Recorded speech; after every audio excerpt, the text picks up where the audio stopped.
noite, irmãos e irmãs, graça e paz da parte do Senhor Jesus a todos nós que aqui nos encontramos nessa noite. E hoje vamos fazer a leitura na primeira carta do apóstolo João, capítulo 4, lendo os primeiros 6 versículos dessa carta.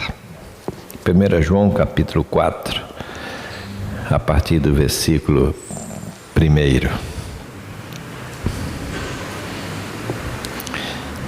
João nos diz assim, nessa leitura: Amados, não deis crédito a qualquer espírito, antes provai os espíritos se procedem de Deus, porque muitos falsos profetas têm saído pelo mundo fora. Nisso reconheceis o Espírito de Deus.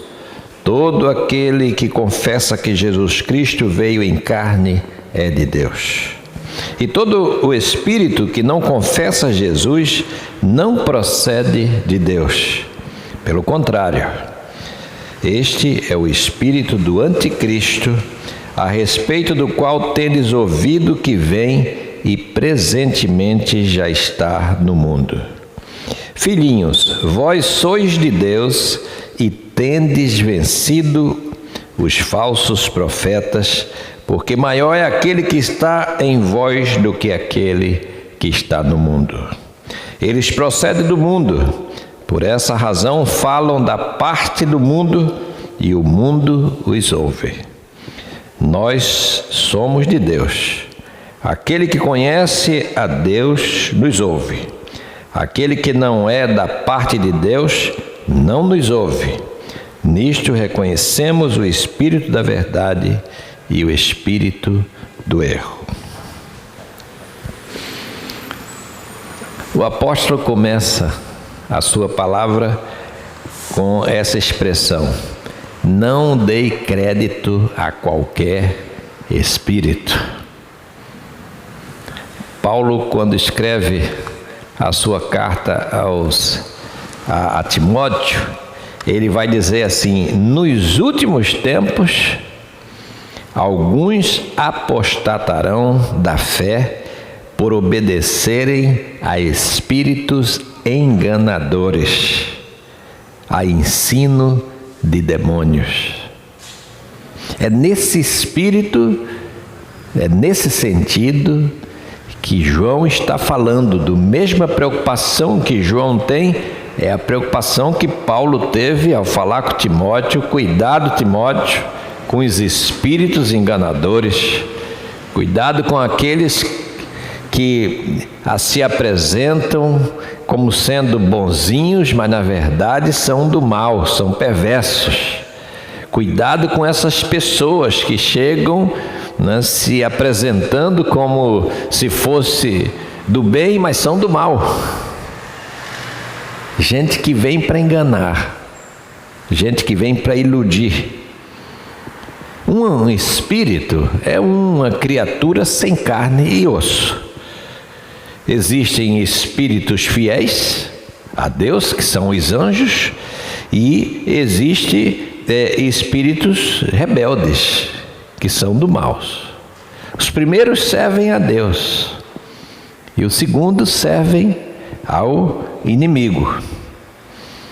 Satanás disfarçou, em sua tentativa de anular as obras do Filho de Deus, ele se disfarçou nas pessoas, em gente que se deixa usar nessa maldade.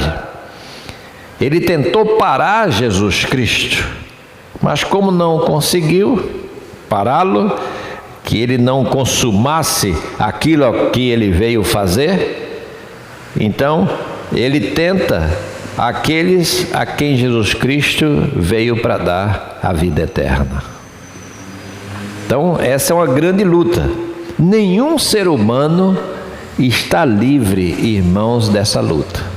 Nenhum de nós. Não estamos isentos de passar isso. Daí que ou cremos e pertencemos ao Espírito de Deus, ou então estamos, ou se está, vamos dizer assim, na perdição. João quer dizer para nós, e esse é o espírito de João, ele quer dizer para nós o seguinte: não há meio termo. Não tem espaço aqui para o sujeito dizer assim: eu não sou nem de um lado nem de outro. Ou a gente é da luz ou é das trevas. Isso é bem propício, isso é bem próprio da teologia joanina. Ou estamos com Deus ou estamos sem Deus. Ou é dia ou é noite, ou é luz ou é trevas. Não há espaço para meio termos. Por isso, João está aqui nessa carta, alertando agora aos seus ouvintes, aos leitores, que na época esses leitores não eram leitores como nós, mas eram ouvintes da carta. Essa carta era lida em voz alta nas comunidades para que as pessoas pudessem então saber aquilo que o seu pastor estava dizendo. Ele está dizendo assim: olha, é preciso provar os espíritos o tempo todo. Temos que ter cuidado com isso. Por quê? Porque alguns virão em nome do Espírito, falando como se fossem da parte de Deus, usando as palavras que são convenientes, que são adequadas.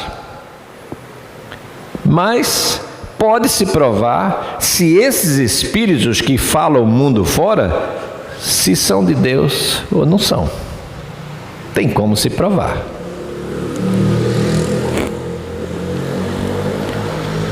E como é que se faz isso? E como se vai saber isso? É pelo que eles falam, é pelo que eles dizem. Mas para provar e saber se eles falam da parte de Deus ou não, nós precisamos conhecer a palavra de Deus. Qual é a palavra de Deus? Eu não li direito, então vai ficar difícil. Vai ficar complicado assim. Como é que você vai saber? Isso aí é de Deus ou não é? Eu não sei o que é de Deus, eu não conheço a doutrina, eu não conheço a palavra, como é que eu vou saber? Aí vem uns que enfeitam o pavão, falam as coisas bacanas, bonitas, aí o sujeito, coitado, é de Deus. Mas aquilo é só uma aparência, aquilo não tem substância, não tem profundidade, não é de fato palavra de Deus. Eu preciso conhecer a doutrina. Tem uma doutrina, irmãos. É Paulo dizendo a Timóteo: cuida de você e cuida da doutrina. Não perca de vista a doutrina. Conheça qual é a palavra, para que a gente se fortaleça nela. Conhecendo a palavra, conhecendo a doutrina, nós temos condições e capacidade de julgar corretamente se estamos diante de um profeta de Deus ou se estamos diante de um agente do diabo. Basta conhecer a palavra. E aí você ouve, isso é de Deus ou não. João tem uma profunda veneração pelos assuntos que os modernos desprezam. Ele vai considerar algumas questões nesse texto. A gente pergunta assim: para quem João está escrevendo? Quem são os destinatários da carta? Ele escreve, ele vai dizer aqui, para aqueles que creem em Jesus Cristo como filhos de Deus. Esses são os recebedores, esses são os destinatários da carta. Ou seja, ele escreve para pessoas que já fizeram a sua profissão de fé, já abraçaram essa fé.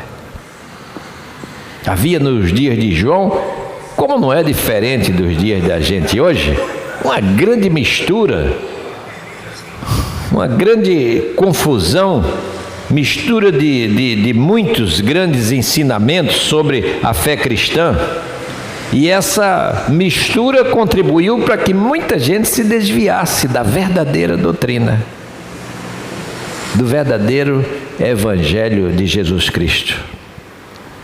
Quer ver um exemplo disso? Está na própria Bíblia. Quando Paulo escreve aos Gálatas, ele lembra de uma situação dessa, para não citar outros casos. Mas quando Paulo escreve aos Gálatas, o que é que ele vai dizer?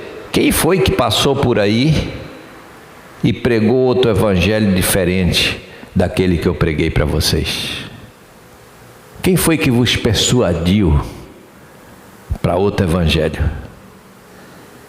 Ou seja, falsos mestres, espíritos estranhos passaram pela Galácia, aproveitaram a ausência do mestre, do pastor, daquele que instruía, ensinava, e começaram a jogar outros ensinamentos judaizantes ou gnósticos, gente com outras doutrinas estranhas. Não, olha, tem que fazer isso, tem que fazer aquilo. Os judaizantes diziam assim: vamos crer, mas tem que guardar isso, tem que guardar o sábado, tem que fazer não sei o quê, não pode comer isso, não pode comer carne de porco, não pode tomar café e não pode.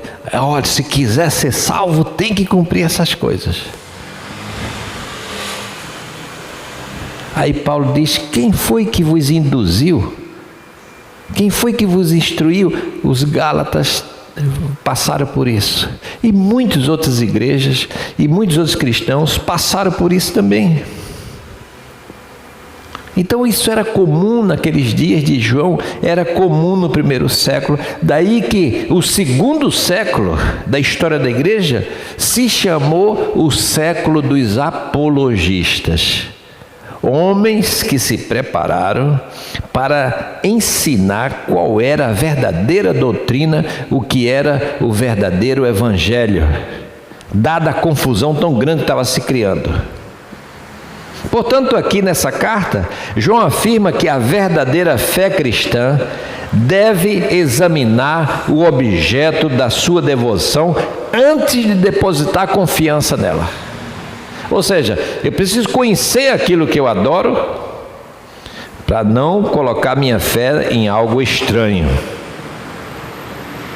Não podemos e nem devemos agir indiscriminadamente. A fé cristã e o amor cristão não são coisas indiscriminadas. Por isso João diz a seus leitores com muita convicção: experimentem. Vocês vão ouvir muitas coisas. Quando ele usa essa expressão aqui, provai os espíritos, ele está dizendo: experimentem isso aí, veja o que é isso que está se falando. Investiguem. Não vá abraçando logo aquilo que vão passando para vocês, mas tem aquela primeira atitude assim, de espanto. Opa, que é isso que estão me dizendo? Que é isso que estão falando para mim? Deixa eu investigar esse negócio. Deixa eu ver. Vamos ver se isso aqui se alinha com a palavra. Vamos ver se isso se ajusta com aquilo que foi ensinado desde Jesus Cristo, passando pelos apóstolos. Vamos ver se isso aqui é verdadeiro evangelho, se isso é palavra de Deus. Vamos fazer isso. Vamos investigar. Testem os espíritos. Testem as falas. Testem essas pessoas que chegam com novidade para você. Veja o que ele diz aqui, eles estão falando o mundo afora. Quer dizer, em todo lugar está acontecendo, em toda parte está acontecendo isso. Então, o que João está dizendo é que, diante daquilo que se ouve, a primeira atitude é aplicar uma prova a todos aqueles que se apresentam para falar, dizendo que estão sob orientação ou inspiração espiritual. Pelo menos aqui umas 3 coisas rapidamente eu destaco aqui nessa fala de João. Primeira coisa, ele vai dizer assim, nesse experimental, nesse provar, ele vai dizer, analise a questão do profeta em si. São pessoas que se dizem profetas? Vamos analisar esse profeta. E João diz assim, olha, aquele que profetiza não fala de si mesmo, mas fala da parte de outrem, daquele que o envia para falar. O verdadeiro profeta tem esse caráter. Ele não diz coisas de si, mas de outro. É Paulo, quando escreve aos Coríntios, ele vai dizer assim no capítulo 14 da primeira carta, o que profetiza fala a homens, edificando, exortando e consolando. Essa é a missão daquele que profetiza.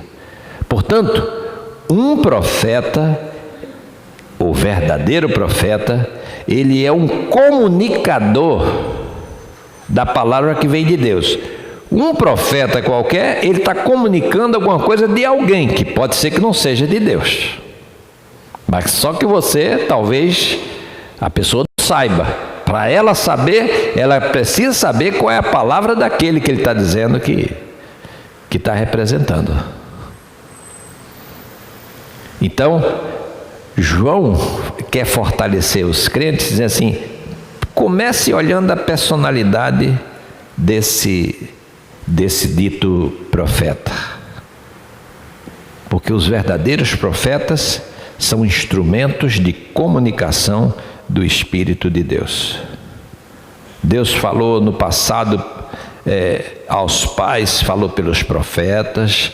Nesse último tempo, Ele nos tem falado por intermédio do Seu Filho. E os profetas assumiram o compromisso com Deus de testemunhar dessa fé em Jesus Cristo. Então o objetivo aqui é discernir o que se está dizendo para distinguir o verdadeiro do falso, para identificar aquele que é falso profeta.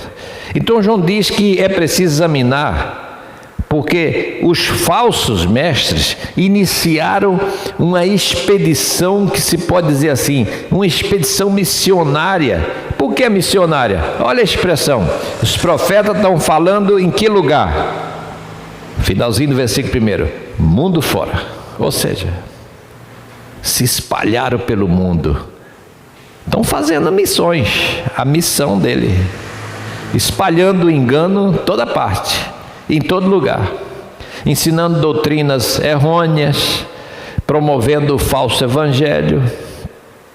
Então esse cuidado já está na mensagem de Jesus. Jesus alertou o tempo todo, ao falar com os discípulos, alertou para o perigo do falso profeta, daquele que ensina falsamente. Ele vai dizer assim, lá em Mateus, acautelai-vos dos falsos profetas, que se apresentam como disfarçado de ovelhas, mas por dentro eles são lobos roubadores. A fisionomia, a presença, a pessoa olha assim, é de Deus.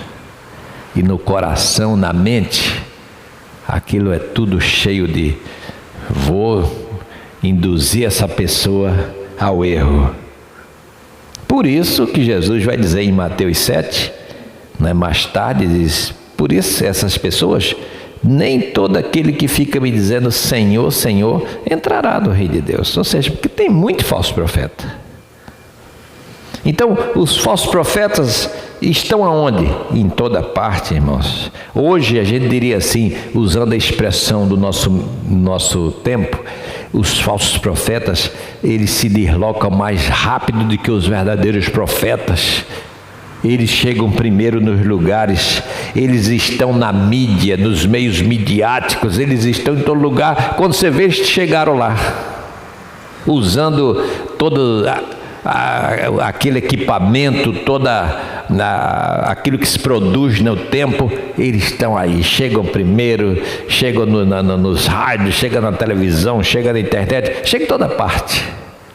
e a gente dentro da igreja, a gente dentro do templo, pregando, fazendo uma força e tal, e eles estão assim, ó, espalhados. Surgem como? Com a capa de espiritualidade, com a linguagem conhecidíssima nossa, porque essa linguagem se aprende. Isso é uma linguagem aprendida, querendo ganhar o apoio de todas as pessoas. Mas a Bíblia diz assim, ó, segundo Pedro: nunca jamais qualquer profecia foi dada por vontade humana, antes homens falaram da parte de Deus movidos pelo Espírito Santo. Esses são os verdadeiros profetas, que ensinam o verdadeiro evangelho, que ensina a graça de Deus. Mas tu não vê em 80% nesses meios midiáticos pregação da graça de Deus, porque a pregação da graça não rende. O nome já diz, né? Graça. Nós não temos que fazer nada, Jesus Cristo já fez tudo. Essa pregação não querem pregar isso. Como é que se faz? Você quer alguma coisa, meu amado? Você tem que fazer por onde? Quer receber 100 mil, tem que investir. Isso é isso que dá, entende? Então funciona assim. João está dizendo: examina o profeta para ver se ele é de Deus ou não. Segundo, João nos diz como aplicar esse teste. Como aplicar esse teste? No versículo 2: nisto conhecereis, ou nisto conheceis o Espírito de Deus. Todo que confessa que Jesus Cristo veio em carne é de Deus. O teste começa por aqui. Quem é de Deus confessa que Jesus veio em carne. A fé cristã se assenta nessa doutrina sólida da encarnação do Verbo. O Verbo encarnou. Jesus Cristo é Deus que se humilhou, é Deus encarnado. A eternidade entrou no tempo por meio de Jesus Cristo. Ele se fez história, ele se fez gente. Deus é transcendência, Deus é transcendente. A gente não sabe onde encontrar Deus, mas em Jesus Cristo ficou fácil. Ele se tornou ser humano, ele se tornou como um de nós, ele se tornou uma pessoa. Então o infinito limitou-se na finitude da vida. Ele está presente. Deus se humilhou na encarnação do Filho. O teste começa por aqui. E essa confissão não é meramente um reconhecimento da identidade, mas é uma confissão de fé. É uma coisa que vem da fé.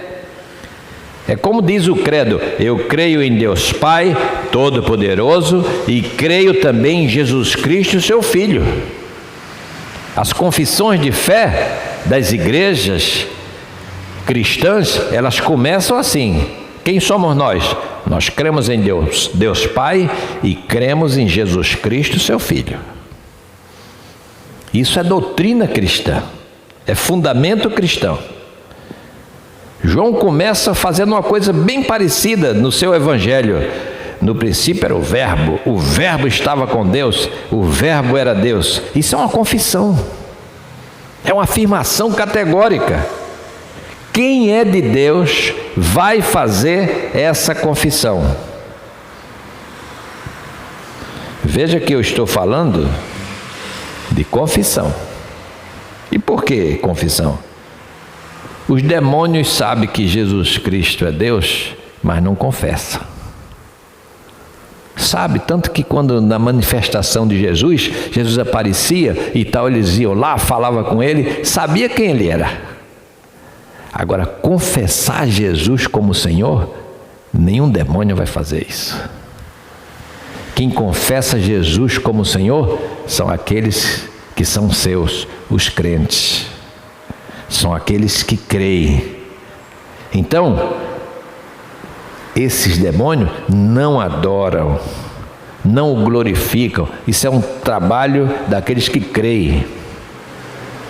E aqui você já sabe que tem seitas pelo mundo afora que falam de Deus, mas não confessam Jesus Cristo como seu Filho. E aí você já começa eliminando uma porção de gente.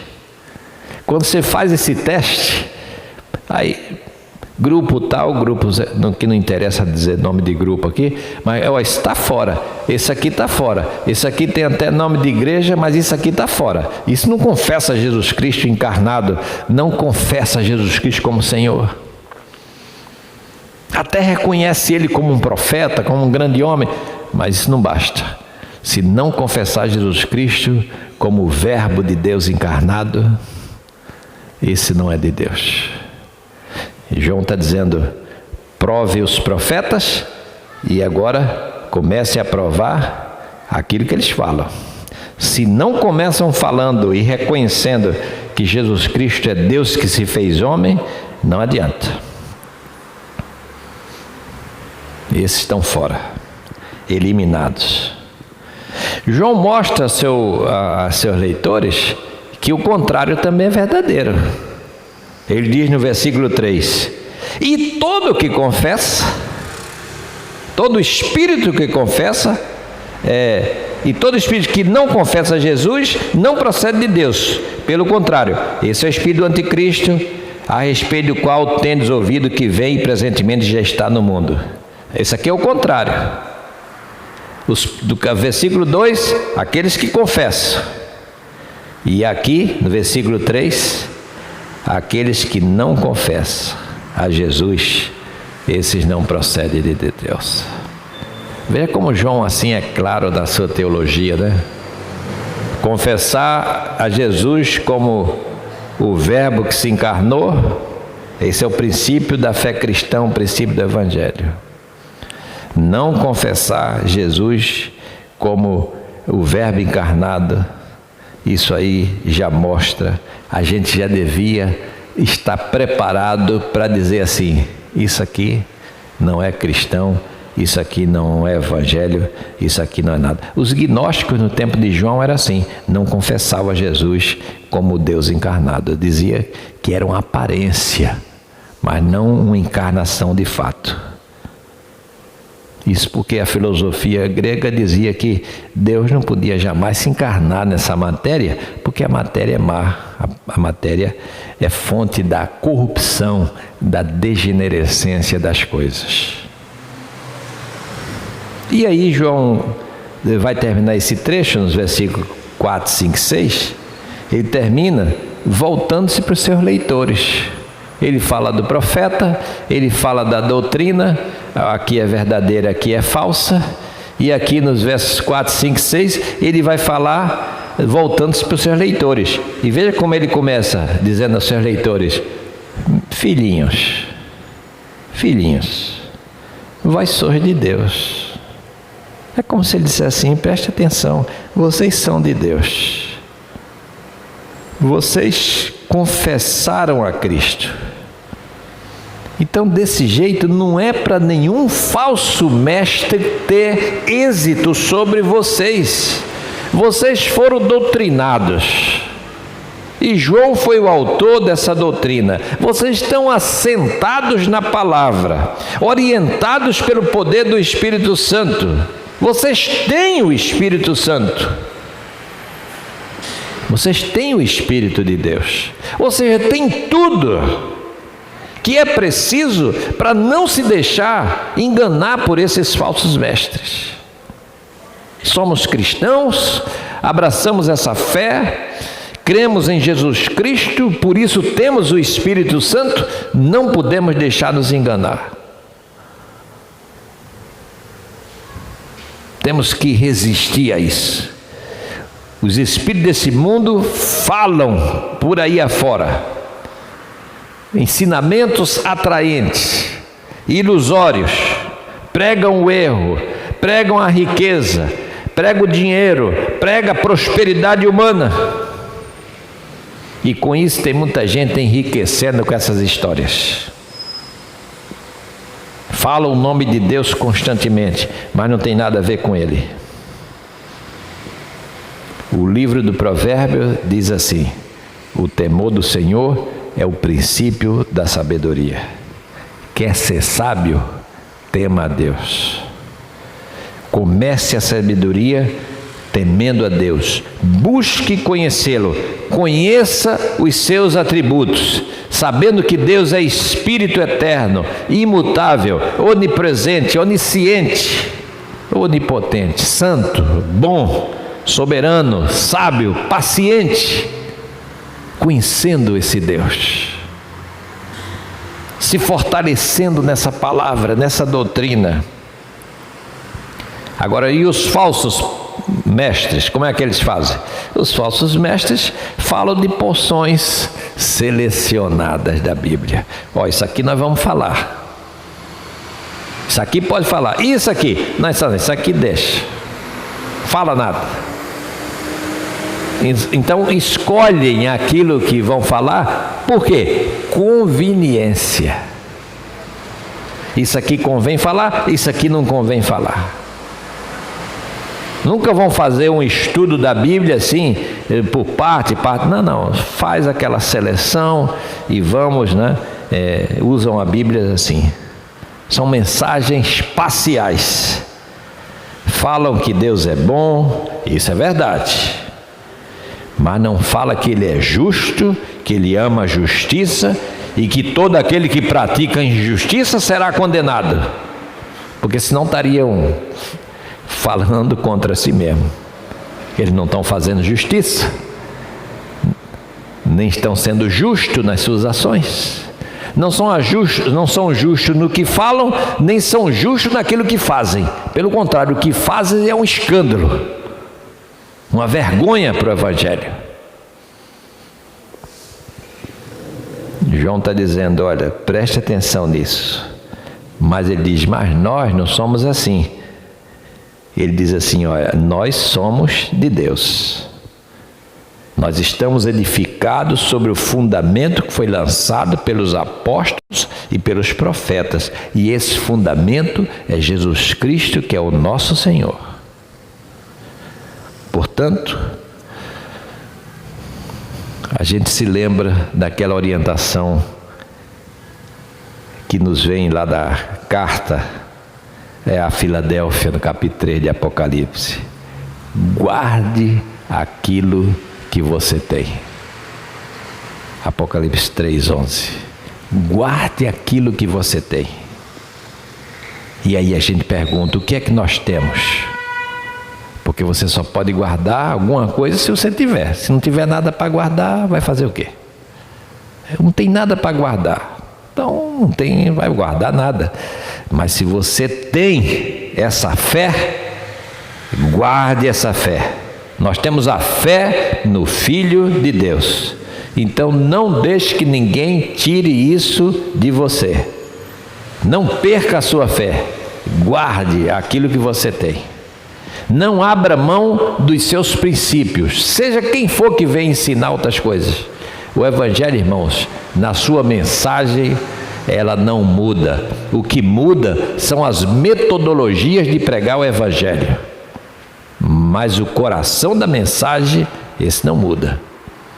Aquilo que Paulo falou em 1 Coríntios 11, depois em 1 Coríntios 15, aquilo é o mesmo hoje, 21 séculos depois. Eu vos entreguei o que também recebi. Que Jesus Cristo morreu pelos nossos pecados. Isso não muda. Isso é evangelho puro, genuíno. Isso aí pode passar, já passaram 21 séculos, pode passar 30, 40, o evangelho é o mesmo. Agora, as metodologias mudam.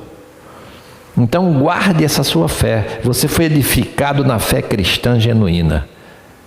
Você recebeu a palavra de que Jesus, Ele é o Filho de Deus, Ele é Deus encarnado, Deus que se tornou homem. Guarde isso, não deixe que ninguém venha com outras histórias, com outros ensinamentos. Se falar isso para você, você tenha aquela convicção de dizer assim, para mim você não está me dizendo nada. Ah, mas eu estou te falando aqui. Nada. Nem dou atenção para isso. Eu creio em Jesus Cristo. Ele é o meu Senhor. Ele é o meu Salvador. Fora disso, meu querido, ou como você quiser dizer, né? É aquela história daquela pessoa que bateu na minha porta. Posso orar pelo senhor? Eu disse, você vai orar para quem? Para Jeová. Em nome de quem? Não, em nome de... Então, minha filha, não sabe dizer assim, orar para Deus e em nome de Jesus. Diz que vão orar para Deus, mas em nome de Jesus não. Aí eu disse, eu não quero essa oração não. Então o senhor é um pecador? Eu digo, sou. Você falou certo. Sou um pecador. Agora você disse tudo. Agora nós concordamos. Mas a Bíblia diz que a oração nós devemos pedir tudo a Deus, mas pedir em nome de Jesus. Porque Ele é o único que se habilita diante de Deus para que aquilo que nós pedimos seja alcançado. Isso é evangelho. Você tem essa convicção? Guarde isso. Não deixe ninguém tomar. Examine os espíritos, experimente os espíritos que andam falando por aí afora, para que a gente permaneça firme. É como Paulo diz para terminar: pela graça sois salvos, mediante a fé. E isso não vem de vós, é um dom de Deus. É Deus que nos concedeu essa graça. Portanto, meus irmãos, esse pequeno trecho da primeira carta de João, capítulo 4, ela nos traz essas instruções. Examine os espíritos e depois examine se eles pregam o verdadeiro evangelho. Que Deus nos abençoe. Amém.